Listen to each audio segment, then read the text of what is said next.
ஒரு மகாராணி மாதிரி அப்படியே வந்து சீரும் சிறப்பமா சடங்கெல்லாம் செய்யறாங்க. அந்த பொண்ணு ஒரே நிமிஷத்தை தூக்கி அடிச்சுட்டு போயினே இருக்கா. அந்த பெத்தவங்க உறவுக்காரங்க மத்தியில, ஊருக்காரங்க மத்தியில அந்த இதயங்கள் மிதிப்பட்டு நசுங்கி அழும்போது அந்த கண்ணீர் தான் இவங்களுடைய திருமணத்துக்கு அர்ச்சனை பூவா போய் சேர்ந்த நடுவர் அவர்களே.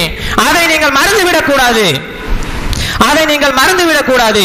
காதல் திருமணத்தை பத்தி பேச வந்துக்கிற இவங்க எல்லாருக்கும் இன்னைக்கு காதலோட நிலை எப்படி இருக்குதுன்னு தெரியுமா? அதை நான் சொல்றேன் கேடுங்க.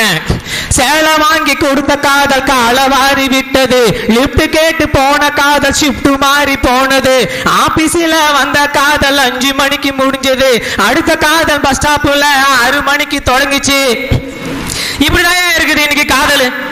அது மட்டும் இல்ல நடுவர் அவர்களே, பேச்சாளர் ராஜா அவர்கள் பேசும்போது சொல்வார்கள் நாய் காதல் ஒன்று இருக்கிறது என்று. அவங்க சொன்னாங்க காதல கொச்ச பாத்துறாங்களா, நாய் காதலாம் பேய் காதலாம். அதெல்லாம் இல்ல, நாய் காதல், பேய் காதல், அப்புறம் குரங்கு காதல், அப்புறம் பாத்தீங்கன்னா கோட்டாங்காதல். ஐயா ஒரு அடிச்சு கிடிச்சு கூட போறாரு, தள்ளி வாயா. அடுத்து பாத்தீங்கன்னா இந்த நாய் காதல் என்ன, நாயின்னு சொல்றானே கடிக்குமா? கடிக்காதுங்க ஐயா. நாய் காதல் என்ன தெரியுங்களா? இதுக்கு பஸ் ஸ்டாண்டு தெரியாது,